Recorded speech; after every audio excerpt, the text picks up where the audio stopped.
الحمدللہ رب العالمین والصلاة والسلام علی سید المرسلین اما بعد فاعوذ باللہ من الشیطان الرجیم بسم اللہ الرحمن الرحیم ان اللہ و ملائکتہ یصلون علی النبی یا ایہا الذین آمنوا صلوا علیہ وسلموا تسلیما مولایا صلی وسلم دائما ابدا علی حبیبک خیر الخلق کلہم۔ لیلۃ القدر انتہائی برکت والی رات ہے۔ اس کو لیلۃ القدر اس لیے کہتے ہیں کہ اس میں سال بھر کے احکام نافذ کیے جاتے ہیں اور فرشتوں کو سال بھر کے کاموں اور خدمات پر مامور کیا جاتا ہے، اور یہ بھی کہا گیا ہے کہ اس رات کی دیگر رات پر شرافت و قدر کے باعث اس کو لیلۃ القدر کہتے ہیں، اور یہ بھی منقول ہے کہ چونکہ اس شب میں نیک اعمال مقبول ہوتے ہیں اور بارگاہ الہی میں ان کی قدر کی جاتی ہے، اس لیے اس کو لیلۃ القدر کہتے ہیں۔ اور بھی بہت سی متعدد برکتیں اور رحمتیں اور فضل و کرم اس مبارک رات کو حاصل ہیں۔ بخاری شریف میں ہے، فرمان مصطفیٰ صلی اللہ علیہ وآلہ وسلم، جس نے لیلۃ القدر میں ایمان اور اخلاص کے ساتھ قیام کیا، یعنی نماز پڑھی، تو اس کے گزشتہ صغیرہ اور کبیرہ گناہ معاف فرما دیے جائیں گے۔ اس مقدس بابرکت رات کو ہرگز غفلت میں نہیں گزارنا چاہیے۔ اس رات کی عبادت کرنے والے کو 1000 ماہ یعنی 83 سال 4 ماہ سے بھی زیادہ عبادت کا ثواب عطا کیا جاتا ہے۔ اس زیادہ عبادت کا علم اللہ تبارک و تعالیٰ ہی جانتے ہیں، اور اس کے پیارے حبیب صلی اللہ علیہ وآلہ وسلم ہی جانتے ہیں کہ کتنا ہے۔ اس رات میں حضرت سیدنا جبرائیل علیہ السلام اور فرشتے نازل ہوتے ہیں اور پھر عبادت کرنے والوں سے مصافحہ کرتے ہیں۔ اس مبارک شب کا ہر ایک لمحہ سلامتی ہی سلامتی ہے، اور یہ سلامتی صبح صادق تک برقرار رہتی ہے، اور اللہ تبارک و تعالیٰ کا خاص کرم ہے کہ یہ عظیم رات صرف اپنے پیارے حبیب صلی اللہ علیہ وآلہ وسلم کو اور آپ صلی اللہ علیہ وآلہ وسلم کے صدقے آپ صلی اللہ علیہ وآلہ وسلم کو عطا کی گئی ہے۔ اللہ تبارک و تعالیٰ قرآن پاک میں ارشاد فرماتے ہیں، بے شک ہم نے شب قدر میں اتارا اور تم نے ہی جانا کیا شب قدر 1000 مہینوں سے بہتر ہے۔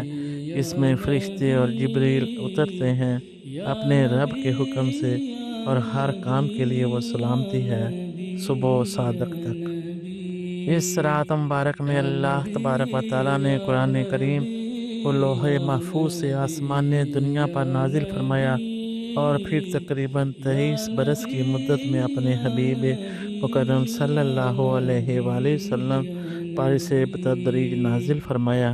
آقا حضور صلی اللہ علیہ وآلہ وسلم نے ارشاد فرمایا، بے شک اللہ تبارک و تعالیٰ نے میری امت کو شب قدر عطا کی، اور یہ رات تم سے پہلے کسی امت کو عطا نہیں فرمائی۔ حضرت سیدنا امام مجاہد علیہ السلام فرماتے ہیں، نبی بنی اسرائیل کا ایک شخص ساری رات عبادت کرتا اور سارا دن جہاد میں مصروف رہتا، اس طرح اس نے 1000 مہینے گزارے تھے۔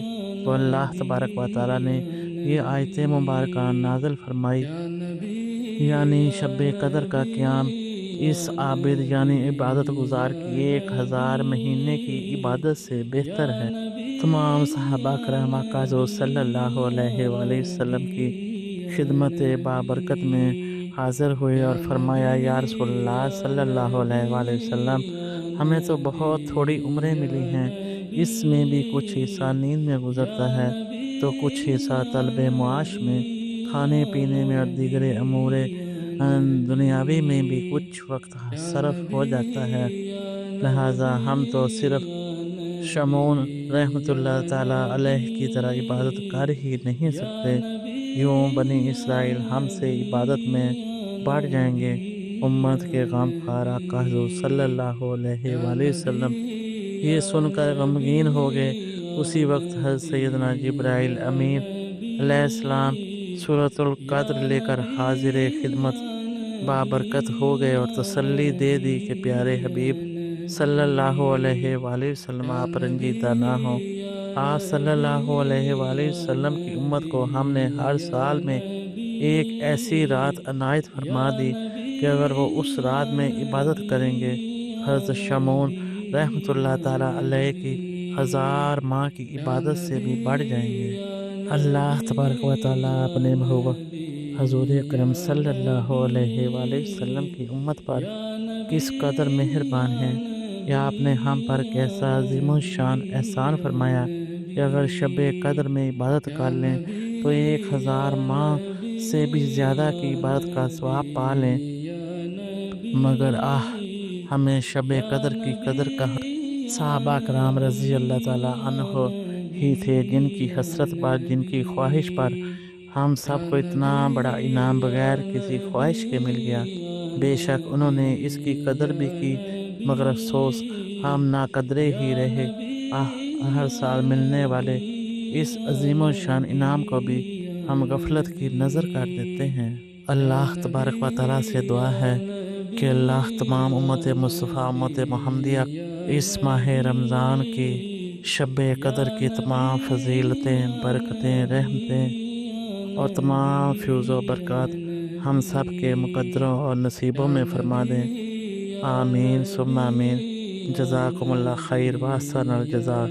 السلام علیکم ورحمۃ اللہ وبرکاتہ۔